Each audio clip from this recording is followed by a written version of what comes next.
Night Raw results and review.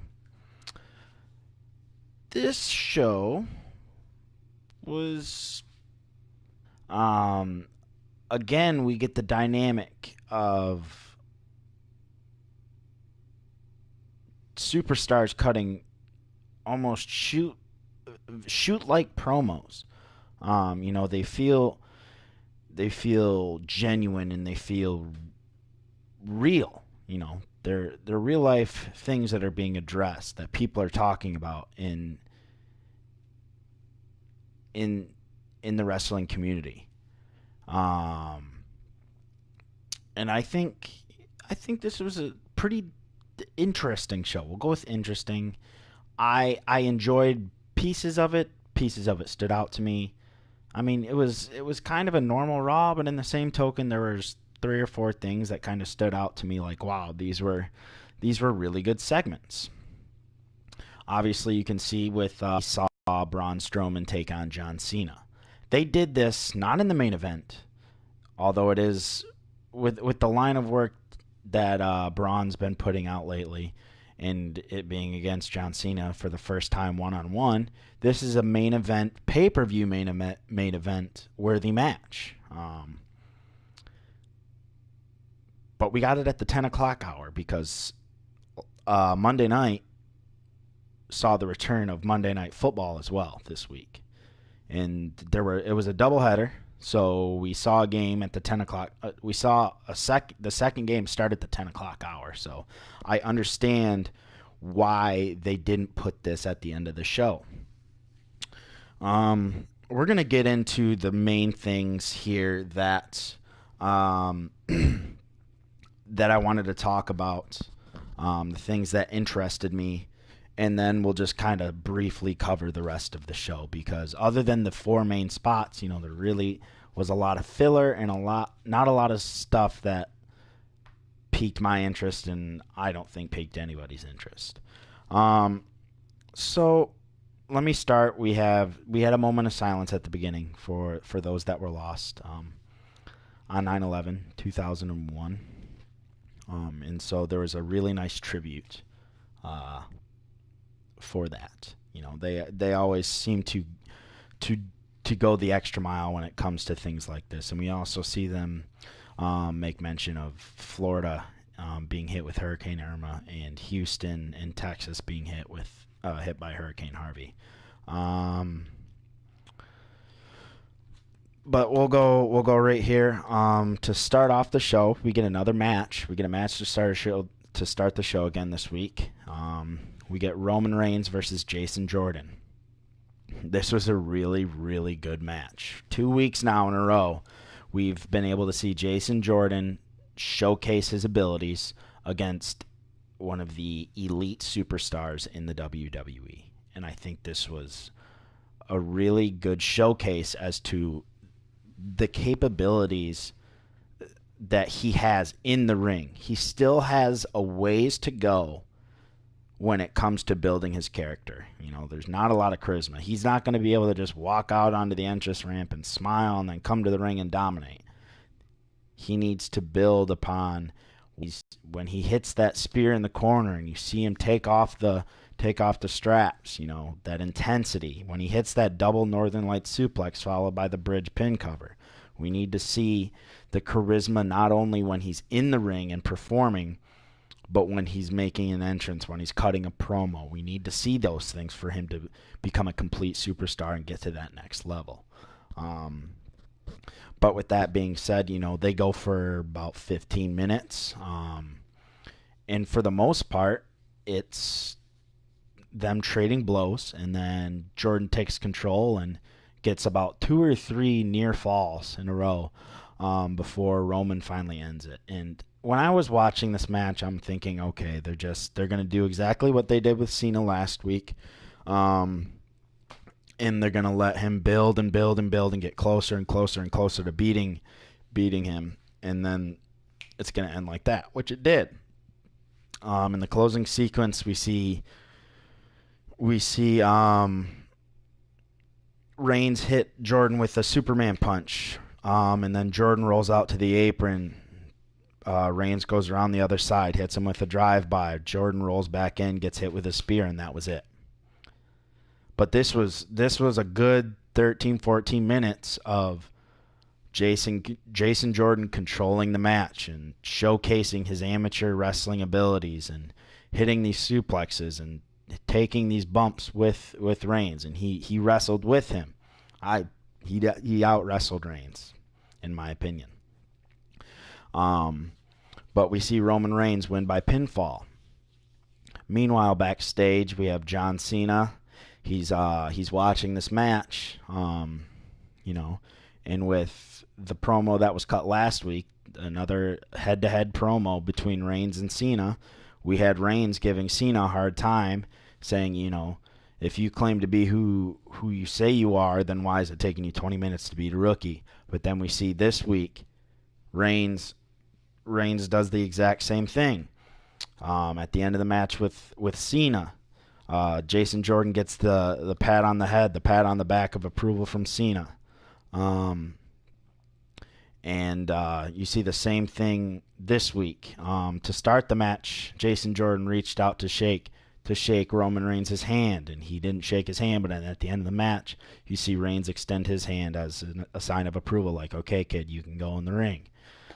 So again, we see Jason Jordan get the stamp of approval, if you will, from one of the top upper echelon superstars in the WWE. And that can only bode well for Jason Jordan, just because, as far as in-ring ability goes, he's one of the best. He has a technical background being an amateur wrestler. He just needs to work on that, on the rest of the character. He's got to be, I'm sure he's cut good promos when he was with American Alpha, but he needs to develop his own character now that he's making a run as a singles competitor. What else do we have? Okay, so going back now, Cena's backstage after the match is done, and Renee Young's there. Somebody's there, and they're like, John, what are your thoughts on this match? What do you have to say? Do you have anything to say? And John's like, I got something to say, but I'm gonna go and say it to Reigns' face. And so again, we get another one-on-one head-to-head promo between Reigns and Cena, and again, John Cena proves that he can do this so much better than Roman Reigns. I'm not going to sit here and read through everything that I wrote down on the promo, but based on what I saw tonight, No Mercy's going to be a cakewalk, and then you see him drop the mic and walk away, and Roman Reigns is like, come back here, you punk ass bitch. Like he continues to use those petty comebacks, and you can just see the difference, the major differences between Cena and Reigns, and Reigns and the other superstars who have the great ability in the ring. Because don't get me wrong, Reigns is good in the ring. He can put on great matches. He doesn't carry the match, but he is involved in good matches. And you can't. When the matches with Styles carried him to great matches, but he was involved in those matches too. I'm not saying he's a ring general, because he's not, but he was involved in these great matches, which is something that was talked about during the promo. John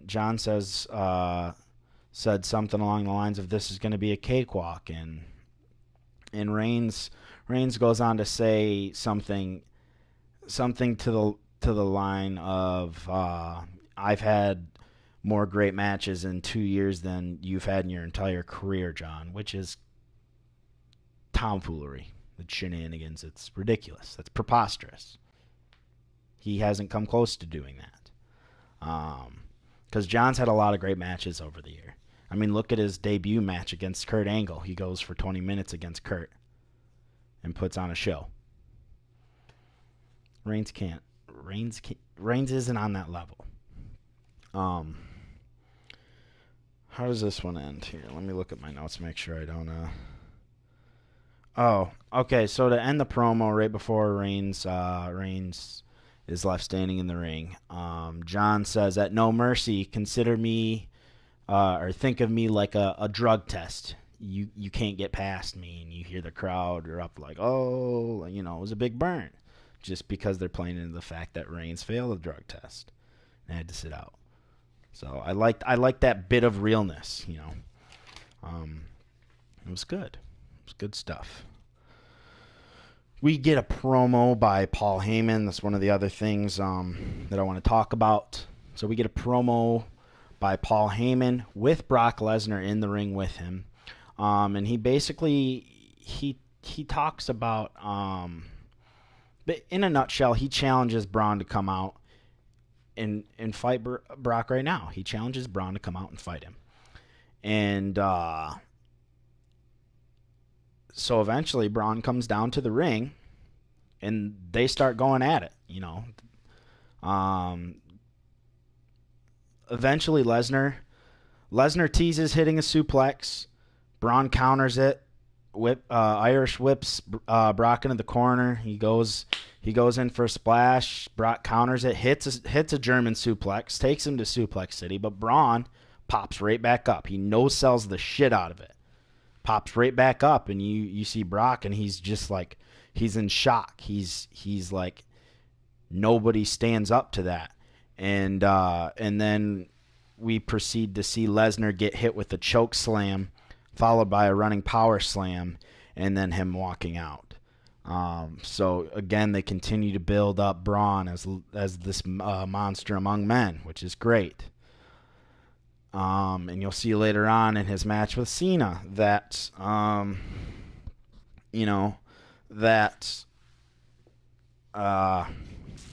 they're continuing to build Braun to look strong. But so moving on now, like I said, we had a tribute to the victims of both hurricanes. We have a fight back. We have a fight on the stage when there's a tag team match about to take place between The Bar, Sheamus and Cesaro, and Gallows and Anderson, and Rollins and Ambrose get involved, and it gets scheduled to be an 8-man tag match to end the show. We get the announcement that Asuka is coming to Raw. Like I said she would last week, she's coming to Raw. I just pray that WWE and the creative writers do not ruin everything that NXT has built for her. She is so great. If they make her lose and they ruin these 2 years of build, I'm going to be very upset, as will a lot of people in the wrestling community. If I'm Triple H, I'm going to be upset if they ruin her, because that's just another one to the list of so many made superstars that have come to the main roster and been wasted. Elias Sampson has a good segment before his match. He's got a great look. I'm not a big fan. He's got a good look. He looks great. His physique's good. Really strong. Great in the ring. But he's not getting a lot of spotlight. And he's just another NXT guy that's kind of just in this in-between stage. They don't really have anything for him. He beats Kalisto in 5 minutes. And then lastly, I want to talk about... All right, so we'll go over the Cena Strowman match first, because it takes place first. So we get this monumental build-up throughout the beginning of the show leading up to this match between Cena and Strowman. And it starts out with John trying to go right after Braun, and Braun quickly reminds him that he is a very large man and is not easy to move. And so we see Cena get tossed out of the ring, and we just see this slow build of Braun just beating up on John. And John mounting comeback, trying to hit the AA, and he tries to get the big man up, but he can't do it. And then finally we get Braun getting hit with an AA, and Braun rolls out of the ring after they come back. So let me go back here. They're out of the ring, and Braun sends Cena into the steel steps, which bowls the steps over. They roll back into the ring. Cena hits the AA. Braun rolls back out, and he rolls to where the steps were. And we see John kind of trail off after Strowman comes around the ring and gets hit with the steel steps. Should have been an automatic DQ, but it wasn't. And then we see Braun go grab the bigger steps and slide him into the ring. And Cena's back in the ring, and Braun gets back in the ring, and the ref's like, don't use these steps. You can't use these steps or I'm going to DQ you. But I don't understand why he wasn't DQ'd right away anyways. It's irrelevant. I mean, Braun couldn't lose. Cena didn't take a pin, so it's okay. Doesn't help John for his build with his match with Reigns, but it doesn't help John with his build against Reigns, but it definitely makes Braun look even stronger. We see Braun pick up Cena, hits a running power slam onto the steps, and that was it.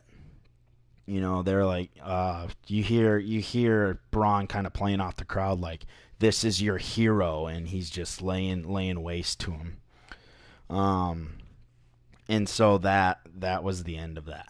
Now, the last thing I want to talk about here that had even the slightest bit of significance, and it came out of nowhere because these guys really don't have anything going on between them. We get notified early on in the show that Miz is going to have Miz TV, and his special guest is going to be Enzo Amore. And so we get the Miz, Maurice, and the Miz Taraj in the ring, and Miz does his whole spiel about welcome to the most seen WWE television show in history, Miz TV. We get all that, and then we get the announcement from Miz and Maurice that they are expecting a child. I cannot confirm or deny whether or not this is true. But if it is, it's great for them. I'm happy for them. If not, then I don't understand why they even needed to involve it. But we get the Miz he's prepared a speech for his child to see when he grows up. And he's interrupted by the Miz, or he's interrupted by Enzo. And so Enzo comes out and he does his whole spiel. Bada boom, realest guys in the room. How you doing? He's in the ring. And the Miz is like, you just ruined the most important moment of my life. And then the Miz goes on to cut this scathing shoot about Enzo, and he brings up the fact that he was kicked off of the tour bus on the European tour. He's not liked in the locker room, and the only reason, you're in 205 Live, the reason you're in 205 Live is because nobody likes you. Nobody wants to be around you or work with you. And the reason you don't have a tag team partner is because Big Cass realized that you aren't championship worthy. You're not worthy of teaming with. And these are all real things. Like, I'm not sure if this was a punishment from the WWE to Enzo for his actions. That caused him to be kicked off the tour bus, but he wasn't able to be with the main roster as they traveled. He had to travel on his own during the European tour, and so this was really good. Like, it was a really good promo. Miz brings up the fact that, look, I see a lot of you in me, or I see a lot of you in myself. I was the guy that nobody used to like. It was for different reasons, but I was the guy that nobody wanted to work with and nobody cared about, and so I really enjoyed this segment. But it led to a match, and they used the mics during the match. Like, they would slide out of the ring over to the corner area where the bell was, and they made slide little comments, and Miz gets the mic, and he's mocking Enzo, and he's doing that whole spiel, and then we we get Enzo back in the ring with the mic, and he says, the real question you should be asking isn't how you doing, it's who's the daddy. And so he kind of hints at the fact that maybe Maurice cheated on him, and the kids in their unborn child is not the Miz's. And so then we get the Miz Taraj involved, and the match gets DQ'd. Enzo wins by DQ after the Miz Taraj gets involved. Enzo eats a skull-crushing finale, and that's that. And then we see Enzo backstage, and he's like defeated, and he's just frustrated, and he's out of breath. And we see Neville come into the picture, and he just starts laughing at him. Like, he's like, I've got you. Like, you're done. Like, you can't beat me, kind of thing. And so, really, that was it for the show. So three or four really good promo and match scenes for this show, but 3 hours is a lot of wrestling for one show. So I found myself unfocused on a lot of the other stuff just because I wasn't interested in it. Quickly go through the whole show, just to kind of wrap things up. Reigns defeats Jason Jordan in like 15 minutes. We get the promo between Reigns and Cena. We get a match with Sasha Banks and Emma that doesn't go for very long. Alexa Bliss is on commentary. She's joined by Nia Jax. Sasha beats Emma via submission, hits by putting her in the bank statement. It was boring. I was on my phone the whole time. We get the promo by Heyman and Lesnar. We get the tribute to Houston and Florida for the Hurricanes. We get the Goldust versus Bray Wyatt segment. Match and segment. I enjoyed this. It was a little different. They played into the Finn Balor thing. I'll just make note of it really quick. Wyatt cuts this promo before he comes to the ring, and he says Goldust is like Finn Balor is like you, Goldust. You use your paint to hide your scars and to hide the truth. And so he like pleads with them to take off the paint and fight like real men. And we see Goldust get buried in like 3 minutes. Bray Wyatt wins with Sister Abigail, and then as Goldust is laying in the ring, we see Bray Wyatt take a towel and wipe the paint off of Goldust's face. And then we see Finn come in for the save, and Wyatt bails. And we get the Bars interviewed backstage, and it was boring. Then we have the scheduled matchup between the Bar and Anderson and Gallows. Fight breaks out between them and Rollins and Ambrose, who are sitting at ringside for commentary. And then Kurt Angle schedules a 8-man tag. We get the promo video for the arrival of Asuka. We have a segment backstage with Nia Jax and Alexa Bliss, where Alexa kind of like pleads with Nia to be best friends, and says that Asuka's trying to steal our spotlight. It's just another woman on the roster trying to steal the spotlight from us. And he's like, I want to go back to being friends. She's like, I want to go back to being best friends. And she's like, well, you're not going to like this, but Kurt scheduled us to go one-on-one next week. We have Elias Sampson destroying Kalisto in about 5 minutes. Elias hits a big power bomb in this match, and he hits Drift Away and wins by pinfall. And then we get John Cena defeating Braun Strowman via disqualification after Strowman hits the running power slam onto the steel steps. We get the Miz and Enzo segment, which was really, really good. The match was it was quick. Ended in DQ. Enzo wins via DQ, but takes a skull crushing finale. And then we had the 8-man tag to end the show. In the match, there was really nothing to the match. Although recently on YouTube, I really like watching these different videos on YouTube, and I came across the video that Matt Hardy posted on his personal YouTube channel, and it really looks like they're gonna start pushing with that. They're gonna start pushing with that awoken or that broken gimmick on the WWE. You see Matt teasing it more and more. The delete, and he does the wonderful, and he does the teeth thing. And it's noted by the commentary team. They notice the fact that they're like, Matt seems a little bit off. Like, what's wrong with him? And Corey Graves brings that up, and Michael Cole's like, what isn't wrong with him? So I think we're about to see the full-blown push of the awoken or the broken Hardys. And so I'm not sure if they will do this as a singles gimmick, if they'll allow Matt to be broken and they'll be able to push the Enigma Jeff Hardy, or what they will do. We'll just have to wait and see.